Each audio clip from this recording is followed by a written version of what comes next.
I got cold. I should be clear. Fort fuel low. Roger.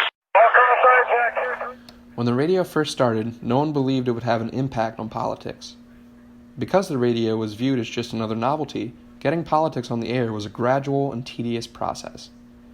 The first known example of politics on the radio was during the early 1900s elections and campaigns. Following that, the radio's involvement in politics grew gradually and therefore changed the environment and involvement of Americans with politics. The world began to become a much smaller place in the minds of many people as they began to see that we were all, in a way, interconnected. Radio became a vital link to information and had the power to influence people's opinions. People could find out what was happening in the world much, much faster and did not have to wait for the newspapers to print a story. When the radio was first invented in 1895, the airwaves were populated with amateur broadcasters who used the medium for personal communication, or who just played around with the invention.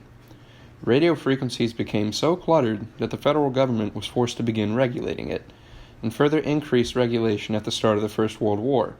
In fact, they took over the radio waves in order to make sure military communication was discreet and efficient. This marked an expansion in the scope of the federal government, wherein it had the ability to regulate a new form of media.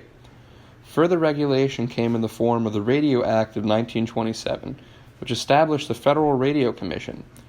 Because the 1920s was an era of unrestrained business, this commission favored corporate radio stations over non-profit stations. Many protested this treatment, and eventually, during the Great Depression, radio became more equitable. The Great Depression also saw the fireside chat used as a tool by Roosevelt to calm financial panic and encourage hope in the general public. Afterwards, when World War II struck, radio was employed as a platform for government-sponsored war propaganda that, among other things, encouraged Americans to buy war bonds. This was the golden age of radio, where it was able to reach an enormous audience to sway public opinion. Decades later, after the popularity of the radio had waned and its political influence moved from government-produced to privately produced, the Fairness Doctrine was repealed. The Fairness Doctrine mandated that both sides of a controversial or political issue be represented during a broadcast, which backfired and discouraged broadcasters from presenting unpopular opinions. With its repeal came greater freedom for radio and its producers. When first introduced into politics, the radio was absolutely revolutionary for the sheer fact that it was the first simple way to communicate to large audiences from all walks of life. For example, those known as the silent majority, or citizens who weren't very verbal with their politics, now had a way to get information on elections and candidates and shape their own political decisions in the comfort of their own homes without attending large rallies.